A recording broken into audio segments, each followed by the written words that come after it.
ocasión vamos a desarrollar el tema de la santificación en el aspecto de las emociones. Los antiguos, como Jonathan Edwards, le llamaban los afectos. Quiero que veamos como texto de introducción en Romanos capítulo 8, versículo 28.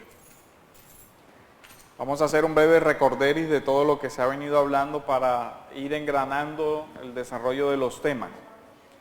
Romanos 8, versículo 28 dice: y sabemos que a los que aman a Dios, todas las cosas les ayudan a bien. Esto es, a los que conforme a su propósito son llamados. El texto comienza con los que aman a Dios. Porque a los que antes conoció también los predestinó, y ahora hay una declaración de propósito. ¿Para qué los conoció y predestinó? Para que fuesen hechos conforme a la imagen de su Hijo.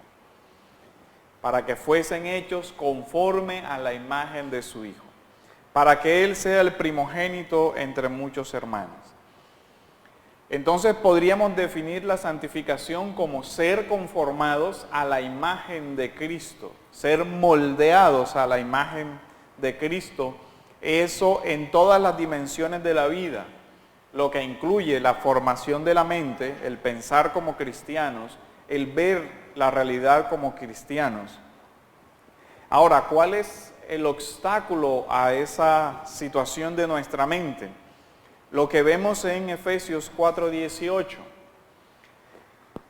que dice que nosotros tenemos una mente entenebrecida por causa del pecado, teniendo el entendimiento entenebrecido, ajenos de la vida de Dios por la ignorancia que hay en ellos. Pero esa ignorancia que hay es el producto de la dureza del corazón. No es la ignorancia de no saber, es la ignorancia de no desear saber o de rechazar conscientemente saber. Porque esa ignorancia, ¿de dónde proviene? De la dureza del corazón. También Romanos en el capítulo 1, en el versículo 21 nos dice: pues habiendo conocido a Dios, lo mismo que el 4:18, no le glorificaron como a Dios, ni le dieron gracias, sino que se envanecieron en sus razonamientos y su necio corazón fue entenebrecido. De ahí vemos, digamos, los efectos de la caída sobre la mente del ser humano. De ahí que nuestras mentes necesiten ser renovadas, sanadas, restauradas para poder entender la verdad del Evangelio de la gloria de Cristo. La mente necesita entonces ser renovada. Romanos en el capítulo 12, versículos del 1 al 2 nos va a hablar de eso. Por consiguiente, hermanos, os ruego por las misericordias de Dios que os presentéis vuestros cuerpos como sacrificio vivo y santo, aceptable a Dios, que es vuestro culto racional. El lugar de la razón en el culto. Y no os adaptéis a este mundo, sino transformaos mediante la renovación de vuestra mente, para que verifiquéis cuál es la voluntad de Dios, lo que es bueno, aceptable y perfecto. De tal forma que ahora, gracias a la obra del Espíritu Santo en nuestros corazones, en nuestras mentes, tenemos la mente de Cristo. Primera de Corintios 2:16. Porque ¿quién ha conocido la mente del Señor para que le instruya? Mas nosotros tenemos la mente de Cristo. La santificación entonces es ser conformados a la imagen de Cristo en todos los aspectos del ser. La mente, las emociones y el cuerpo. Fíjense que ahí dice: ofrecer vuestros cuerpos en sacrificio vivo, santo, agradable a Dios. De modo que el proceso de santificación es integral en el ser humano. Dios va a renovar nuestras mentes.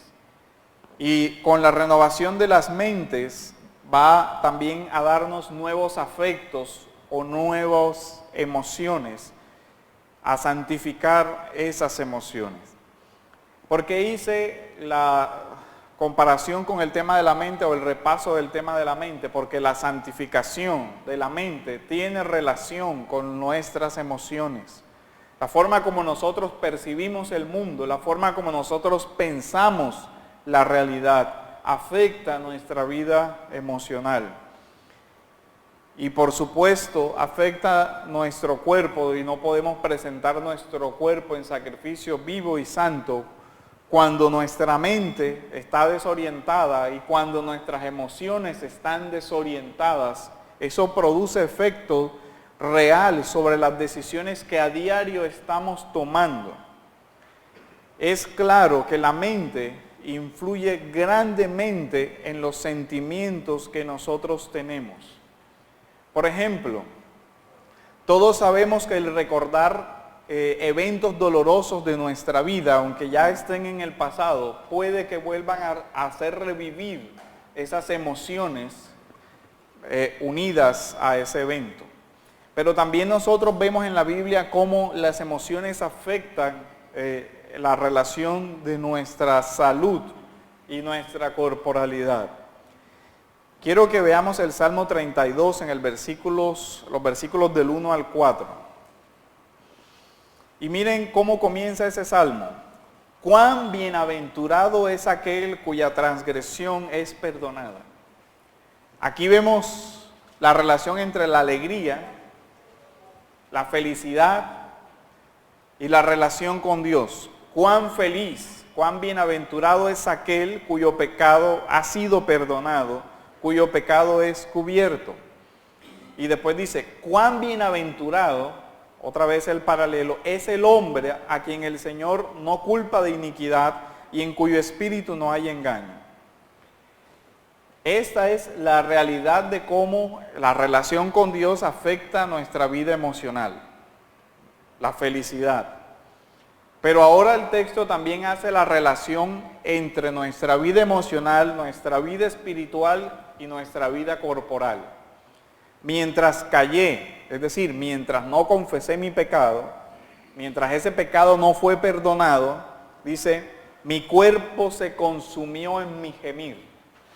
Entonces vemos la relación y la complejidad de nuestro ser, cómo todo está interrelacionado y cómo todo afecta a lo otro.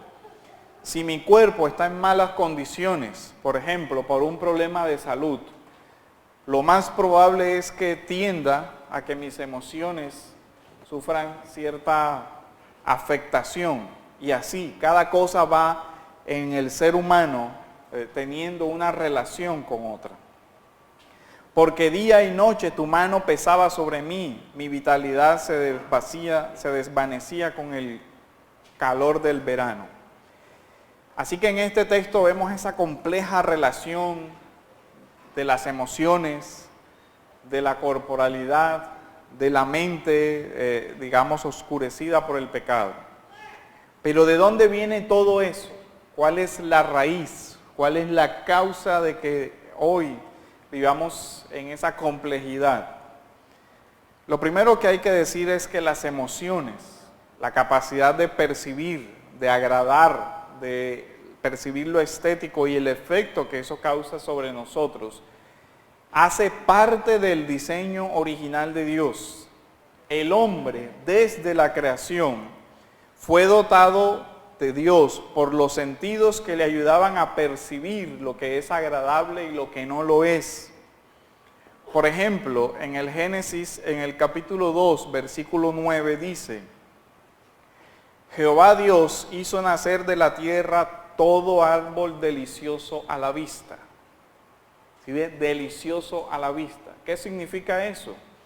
Que el hombre puede tener ciertas impresiones que a la vez son estéticas, pero que no son agradables, que nos satisfacen de alguna manera. El ver ciertas cosas, ese delicioso a la vista o agradable a la vista, como lo va a decir la traducción de Reina Valera del 60.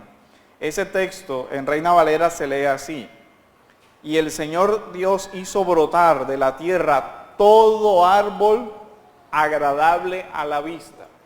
O sea, ahí vemos la relación entre lo que nosotros percibimos y la sensación, sentir de agradable, bueno, bonito, en fin, todas esas percepciones. Bueno para comer, asimismo en medio del huerto el árbol de la vida y del conocimiento del bien y el mal. Entonces, desde la creación y antes de la caída, nosotros fuimos dotados de esas percepciones, de esas capacidades de sentir, de percibir la realidad y que esa realidad nos afecte. Ahora, hoy nosotros vemos cómo esos sentimientos se han ido profundamente deteriorando en el corazón del hombre y cómo hay una gran confusión con relación a las percepciones y cómo las emociones afectadas por la caída han distorsionado en muchas áreas la vida de las personas. Y las emociones hoy son algo muy complejo también como efecto de esa caída sobre el corazón del hombre. El relato del Génesis también nos ilustra la capacidad de las emociones humanas antes de la caída, cuando Adán recibe a Eva. En Génesis capítulo 2, en el versículo 22 dice, y de la costilla que el Señor Dios había tomado del hombre, formó una mujer y la trajo al hombre. Y el hombre dijo, y note esta expresión, esta es ahora hueso de mis huesos y carne de mi carne, ella será llamada mujer porque del hombre fue tomada. Eso es una poesía. Esa es una expresión poética de un sentimiento de agrado por haber recibido su complemento. O sea, el hombre recibe con gozo, con alegría, la mujer que Dios le lleva. Y aquí vemos la expresión de los sentimientos. Desde antes de la caída, el hombre expresa sus emociones por medio de la poesía, por medio de esa expresión estética. Ya hay esa unión. Por tanto, el hombre dejará a su padre y a su madre y se unirá a su mujer y serán una sola carne. Nosotros vemos en el resto de la Biblia que lo que permite esa unión es el amor que Dios derrama en el corazón del hombre para que se dé el matrimonio. Y estaban ambos desnudos, el hombre y su mujer, y mire la aclaración que hace el texto. En esa época, antes de la caída, cuando el hombre y la mujer estaban desnudos, no existía el sentimiento que hoy conocemos como la vergüenza.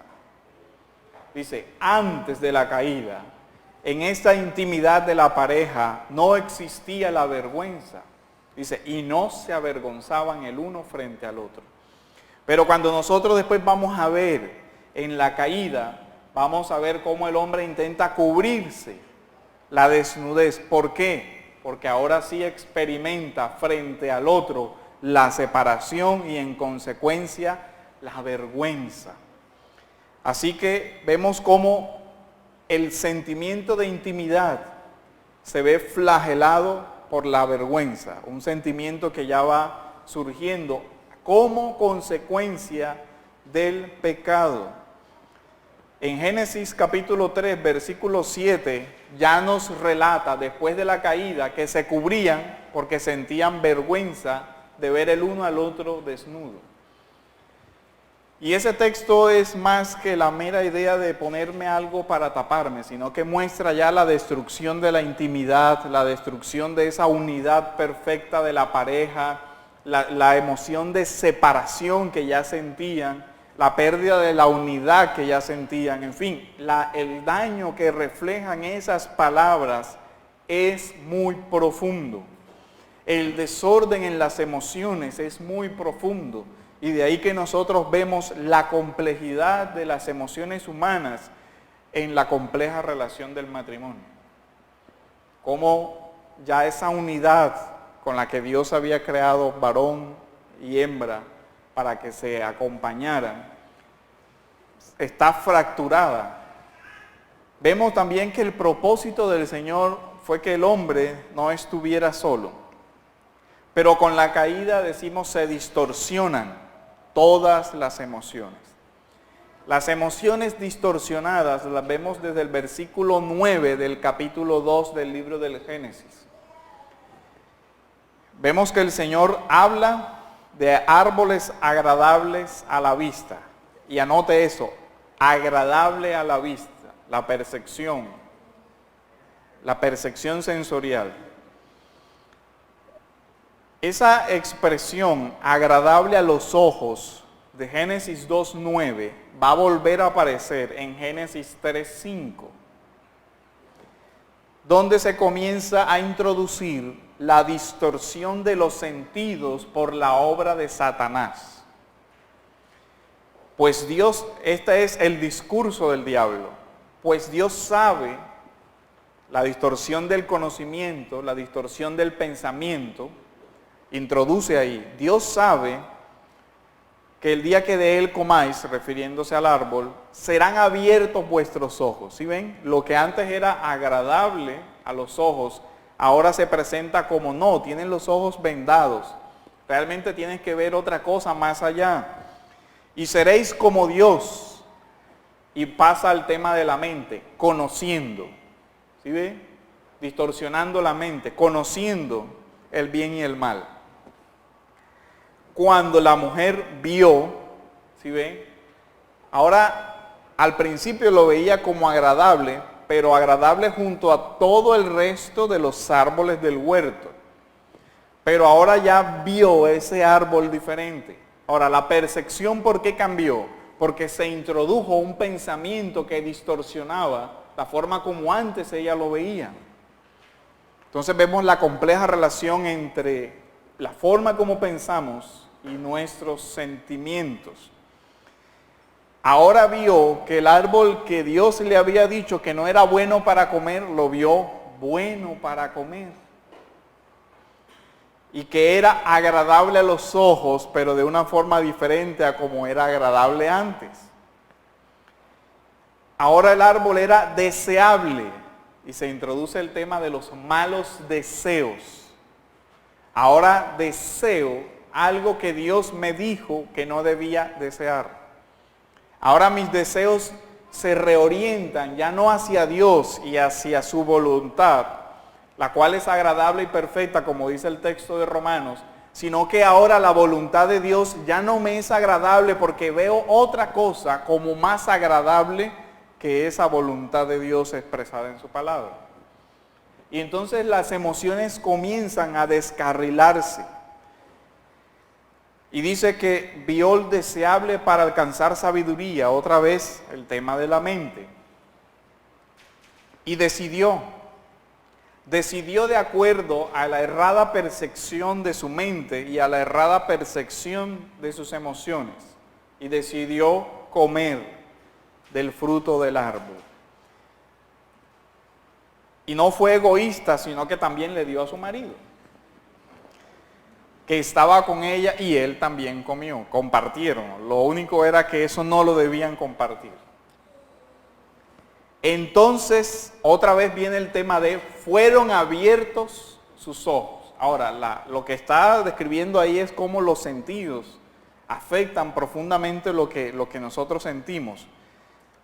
Fueron abiertos los ojos de ambos y conocieron, el tema de la mente, conocieron que estaban desnudos. Y cosieron hojas de higuera y se hicieron delantales. Las emociones, lo agradable o lo desagradable, forja en gran parte nuestras decisiones. La mente y lo verdadero forjan lo que decidimos también. Pero vemos cómo la tentación aquí fue que el hombre saliera del marco referencial que era la palabra de Dios. Que ese marco moldeara nuestras percepciones y moldeara también la forma como nosotros actuamos. Del relato del Génesis uno ve que hay una unidad muy cercana en la Biblia entre lo estético y lo ético, entre la percepción estética de la belleza y lo ético. Y eso es algo muy complejo, pero es algo que uno ve incluso casi que innato en la mente humana. Recuerdo que una vez, en una clase de niños, una pequeña me decía, cuando yo le refería a algo, me decía, es que eso no se ve bien. Y miren la categoría que ella usa, no se ve bien. Pero realmente lo que ella quería decir era que eso estaba mal. Pero en su mente, la percepción que el evento le producía era de no belleza, por lo tanto era malo. Eso pertenece a esa imagen y semejanza con la que Dios nos creó y que percibe todavía. Por eso es que nosotros calificamos lo malo, lo bueno, todavía en categorías estéticas. Se ve mal, no lo percibimos mal, en fin, todo eso. En este caso vemos cómo la mente y las emociones distorsionadas son parte de la influencia del diablo, que suscitó emociones que antes el hombre no percibía, deseos de probar algo que antes el hombre no deseaba.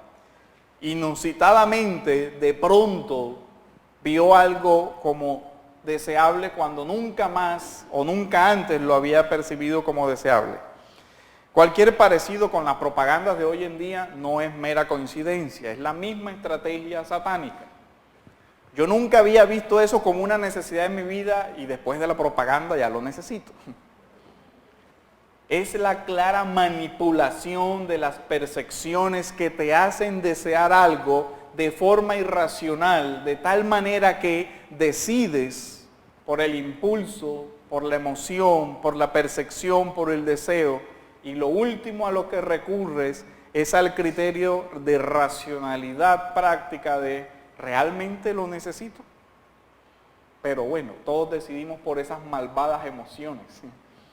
Y el pecado no es para nada racional, eso sí téngalo claro. Precisamente el pecado destruye el criterio de racionalidad del ser humano. Cuando nosotros juzgamos muchas actitudes, las calificamos de locura, porque decía, pero ¿por qué esa persona decidió de esa manera? Es más, hasta tenemos la consciente autopercepción de la irracionalidad de nuestras decisiones en muchas maneras y en muchos sentidos. Yo sé que no debía hacer eso, pero ajá. ¿Y qué significa ese ajá? Mis emociones decidieron contra lo que yo sabía que era racional, pero ajá. Se usa mucho esa expresión en lo cotidiano, pero esa expresión implica una profunda disonancia en el ser humano. La caída parte la integridad del ser humano, de tal forma que por un lado a veces va lo que sabemos que debemos hacer y por otro lado va lo que nos es más agradable hacer contra lo que sabemos que debemos hacer. Y ahí se complica la vida, ¿no? Y eso hace parte del efecto de la caída. Segunda de Corintios, en el versículo 11, en el versículo 3, nos dice el texto, pero temo que como la serpiente con astucia engañó a Eva, vuestros sentidos sean de alguna manera extraviados de la sincera fidelidad a Cristo. ¿Sí ve? Como la unión, sentido, percepción, mente, todo lo demás, sean extraviados de la sincera fidelidad a Cristo. ¿Eso por qué? Por la tentación. Hemos visto ya la complejidad de esa constitución nuestra.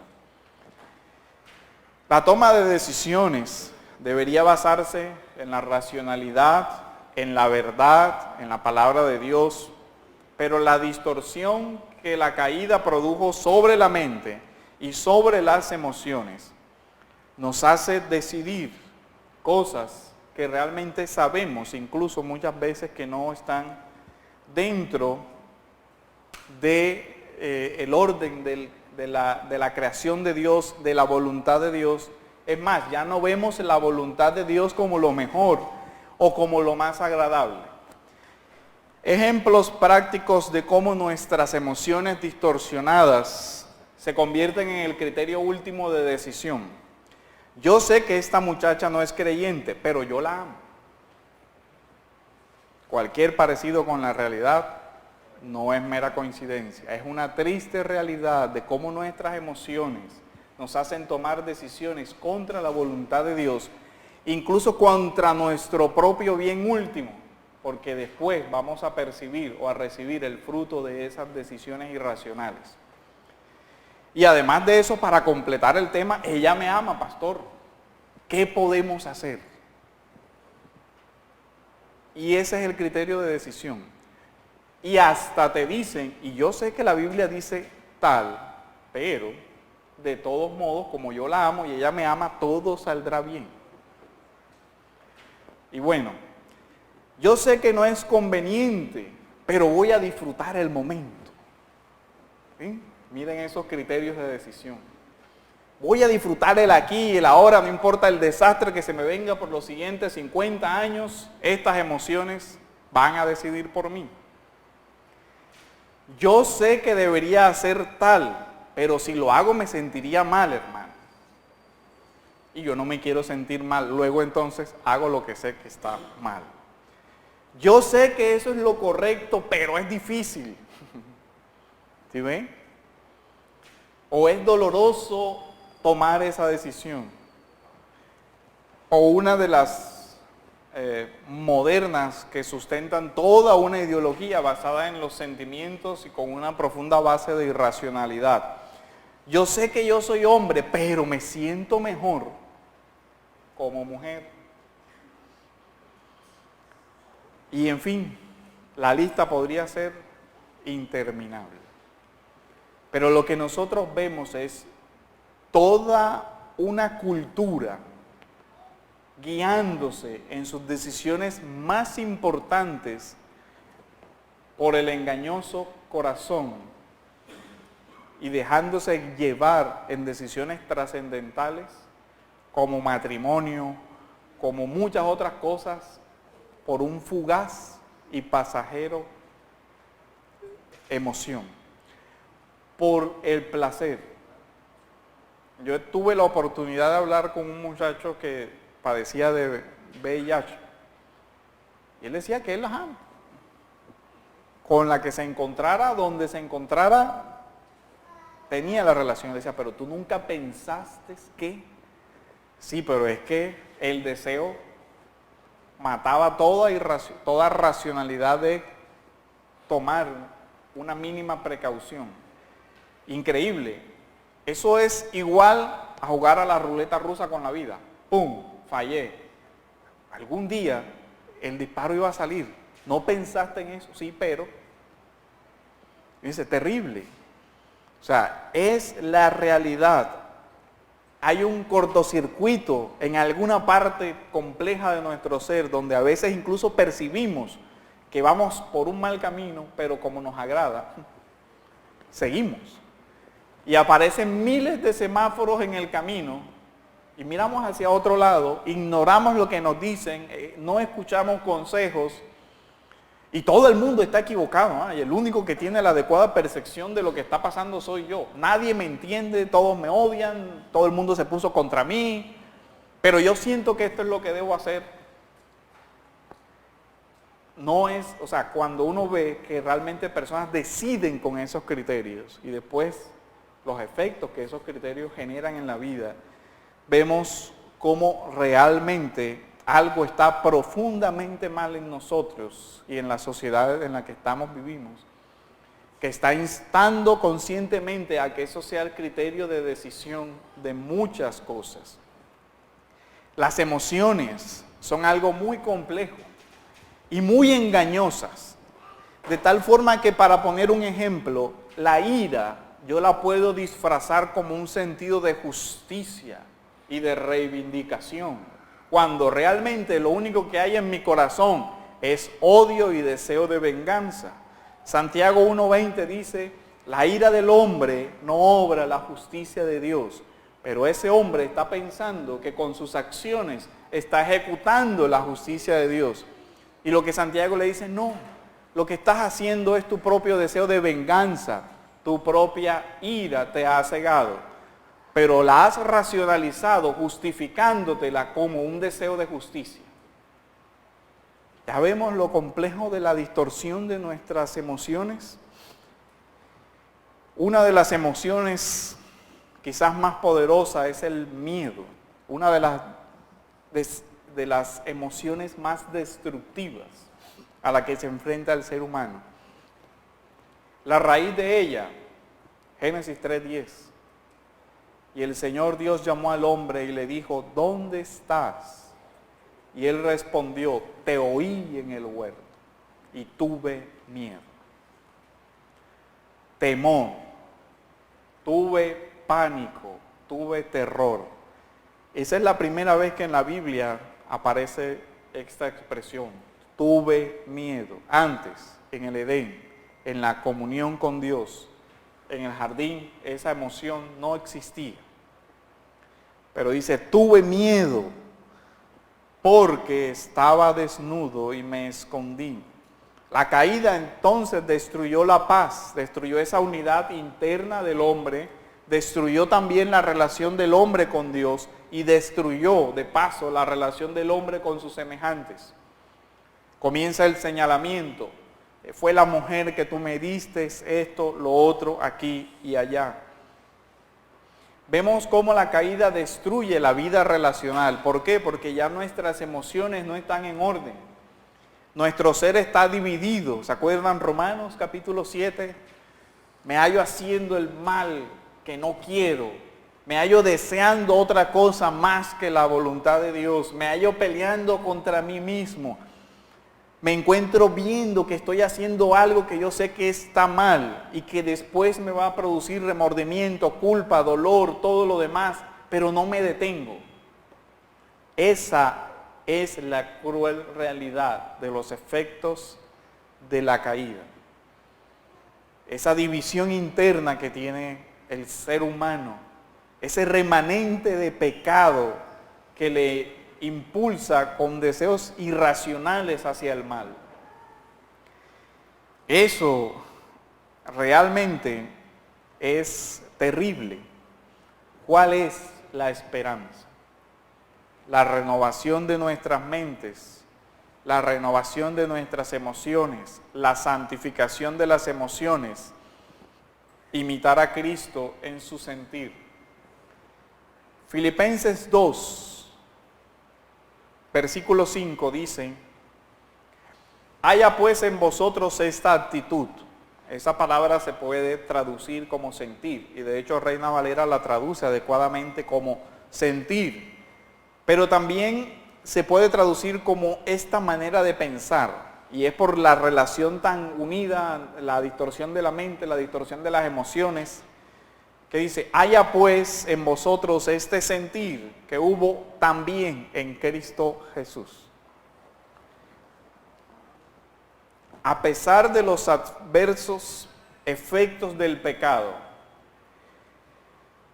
no se trata de no sentir, sino de sentir como Cristo. Quiero que oiga esto bien. ¿Por qué? Porque muchas personas, al notar lo desastroso que son las decisiones basadas únicamente en las emociones, han optado por el otro extremo de un racionalismo que desconoce que esas emociones hicieron parte del diseño original y que tienen un lugar en la vida del ser humano. Entonces, el ideal para afrontar eso es convertirme en ese ser. ¿Se acuerda? No recuerdo el nombre del personaje de las galaxias, que era todo bien rígido, bien lógica, razón y nada más. ¿Se acuerdan de ese personaje de la Guerra de las Galaxias? Que no expresaba ninguna emoción y él siempre decía, no, pero es que lo que hay que hacer es esto. Y todo el mundo decía, pero ¿cómo se te ocurre? Mira, no, eso no es lógico, lo lógico es esto y esto es... Y muchas personas creen que como cura para esa complejidad de nuestras emociones, la solución fantabulosa es no sentir. Y coge todas esas emociones y las va metiendo como en una ollita de presión hasta el día que ¡pum! Y ahí viene la depresión porque ocultó todo lo que sentía. Pero nosotros no vemos ese modelo en Cristo. Vemos en Cristo el modelo de cuando su amigo murió, lloró. Así que cuando tenemos una pérdida, podemos ver que podemos sentir como Cristo el dolor y expresarlo con lágrimas. Hay un libro de la Biblia dedicado a las lamentaciones. Así que no está malo lamentarse. El tema es cuando esa lamentación se convierte en una acusación y en una blasfemia contra Dios. Pero el pueblo se sintió libre de decir, Señor, nos abandonaste, mira cómo estamos destruidos y todo lo demás. Y todo el libro se dedicó solo a eso. A expresar el pueblo, el duelo, el luto, el dolor que tenían. Entonces, las emociones no son, digamos, el problema. El problema es que no sentimos como deberíamos sentir. Ese es el problema. Entonces, no se trata de no sentir, sino que se trata de sentir como Cristo. No se trata de anular nuestras emociones.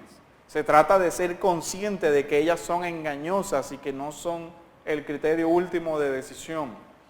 No se trata de que usted no se deleite ante lo que es deleitable.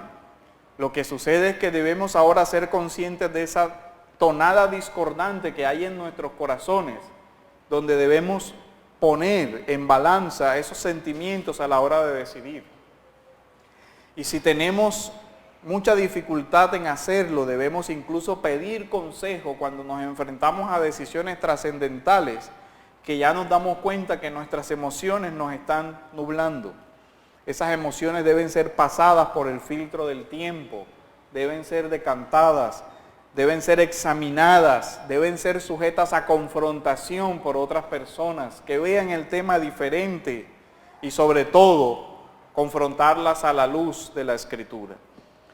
Filipenses sigue diciendo, por tanto, desde el versículo 1, por tanto, si hay algún estímulo en Cristo, si hay algún consuelo de amor, mire, consolar, amor, si hay alguna comunión en el Espíritu, si hay algún afecto y compasión, sentimientos, haced completo mi gozo, sentimientos, siendo del mismo sentir, dice Pablo, sentimientos, conservando el mismo amor, el sentir el amor de Dios hacia el prójimo, unidos en el Espíritu, dedicados a un mismo propósito.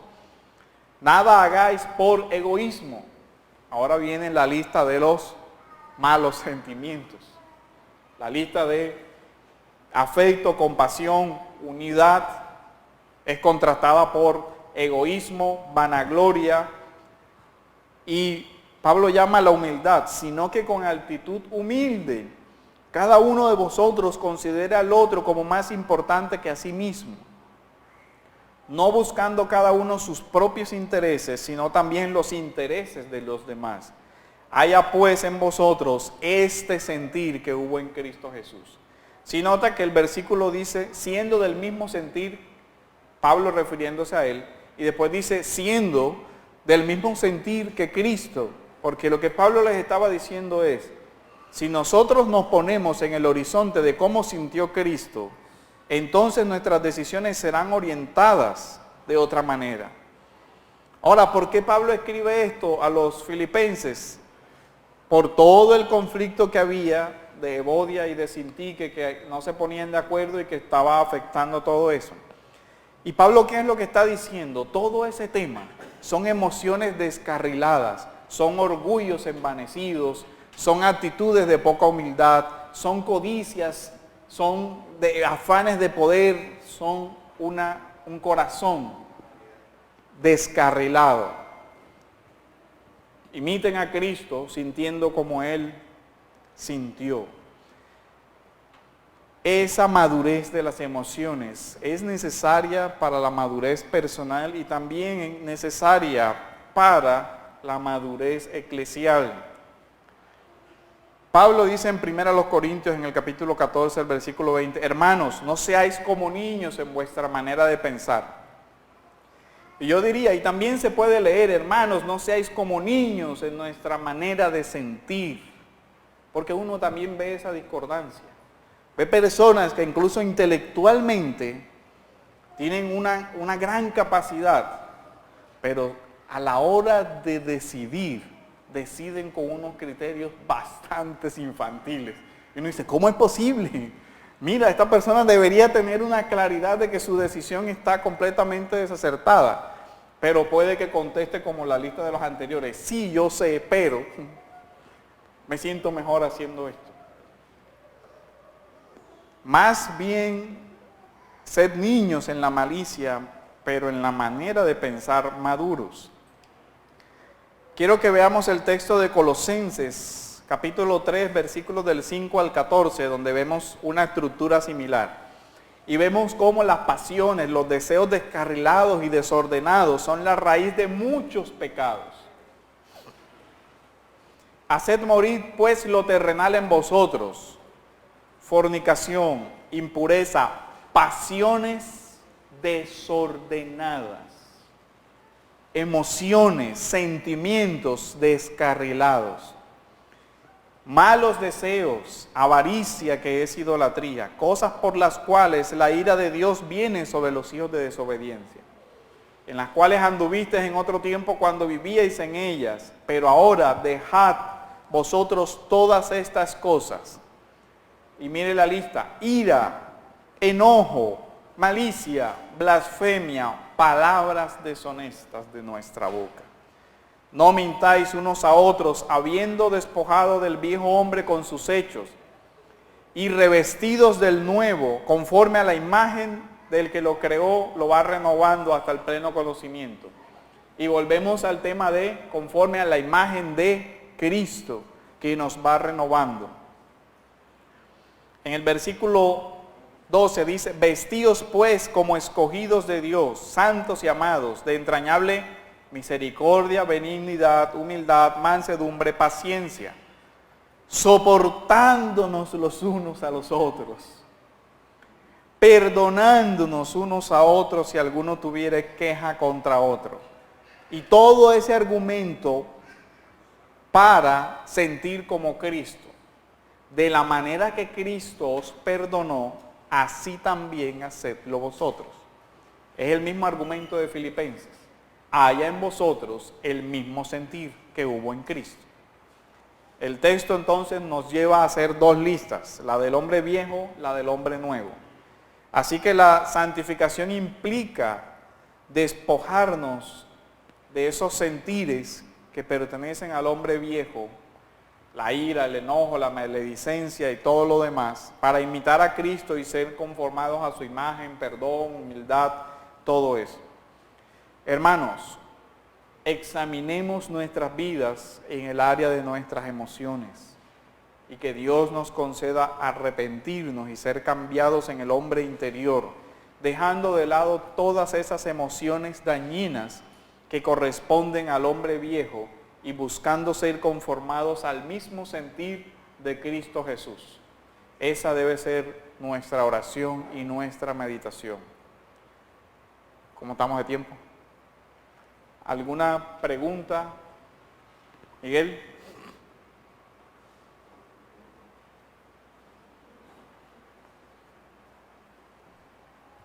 No. Buenos días. Pastor, usted señalaba como ejemplo en Génesis cuando el hombre se da cuenta que está desnudo. Y indica que ese es un sentimiento llamado vergüenza. Entonces la pregunta mía: ¿está bien sentir vergüenza por sentirnos desnudos si anteriormente no se sentía esa pena? Ahora bien, hay comunidades indígenas que están desnudas, hay comunidades en otros países de nudistas, hay playas nudistas, donde pues la gente va tranquilamente y no se mira como con algo de morbo. Bueno, más adelante en el texto dice que el Señor cubrió la desnudez. Entonces hay algo interesante. Antes de la caída, evidentemente eso no sucedía, pero después de la caída, la percepción del hombre de estar desnudo, por la acción de Dios de cubrirlo. Ahora, él se cubrió, intentó cubrirse, pero Dios le dijo: no, esas vestimentas no te sirven. Dios lo cubre verdaderamente. Y en todo el desarrollo del resto de la revelación progresiva vemos que el Señor sí describe que evidentemente ya de aquí en adelante hay cosas vergonzosas. ¿Se acuerdan Corintios? Donde dice que lo más vergonzoso lo cubrimos mejor. Entonces la Biblia sí tiene ya después de eso la cultura del recato, de no exponer la desnudez ni la vergüenza en público, que ya sería el tema. Miguel. Entonces, a manera de conclusión, es vergonzoso que una persona esté desnuda. Sí, en público. En público. Ya la intimidad de la pareja pero no, es otra cosa. Porque vuelvo y le pongo el ejemplo de no es el tema de la intimidad de la pareja. De ciertas comunidades, pueblos indígenas, pues están desnudos, toda la vida no han estado. ¿Cómo? Por lo menos le vuelvo y le pongo el ejemplo de las comunidades indígenas. Sí, toda la vida no han eso estado. hace parte precisamente de esa distorsión de la mente de todas esas culturas que de pronto no han llegado a comprender esos valores. Entonces ahí ya es otro aspecto de cómo llegarles a transmitirles, digamos, todo lo que es el valor de la Biblia. ¿Alguna otra duda, pregunta, Efraín? Pastor, no, dentro de lo que tú explicabas, hablando de lo que dice Miguel, obviamente después de la caída también la percepción de la estética y de lo físico cambia, entonces se despiertan bajas pasiones, por eso digamos dentro de la iglesia somos llamados a vestir modestamente, porque el cuerpo ahora después del pecado despierta deseos de lujuria, de inmoralidad sexual y eso hace parte de las consecuencias de la caída, viendo la desnudez. Claro, todas esas emociones se distorsionan. ¿Alguna otra pregunta, duda, comentario? Bueno, yo quería agregar algo al tema de la vergüenza. Hay que recordar que el hecho de que algo no me provoque vergüenza no significa que en el plano de lo ético no sea vergonzoso. O sea, lo correcto no tiene nada que ver con que mi conciencia esté adormecida. Incluso eso se ve en la carta a los Corintios, no recuerdo si es en la primera o en la segunda. Pablo les regaña a los Corintios, entre ustedes pasan cosas que incluso a los gentiles avergonzarían. O sea, había un problema incluso en los corazones de creyentes. Hay que separar conciencias adormecidas de ética. A veces hacemos cosas antiéticas creyendo y nuestro corazón nos excusa creyendo que es correcto. Sí, el tema es de conciencia. Esa parte es muy importante porque, como decíamos, en el ejercicio de discernir las decisiones, puede que una decisión a mí me parezca placentera y crea por el criterio de lo placentero que es buena, y eso no es así. Y miren, lo triste es que ahora que Vincent toca el tema, se ha convertido en lugar común de decisión en el mundo evangélico la frase, si te da paz, hazlo. Receta para el desastre. Téngalo por seguro. Si usted toma sus decisiones como criterio las emociones, si te sientes bien haciéndolo, hazlo. Siendo que conocemos la complejidad del engañoso corazón humano, ese tema de si te da paz o si te sientes bien, hazlo, es bien peligroso. Fer. ¿Cómo podemos, digamos, interpretar o sentir el hecho de la objeción de conciencia?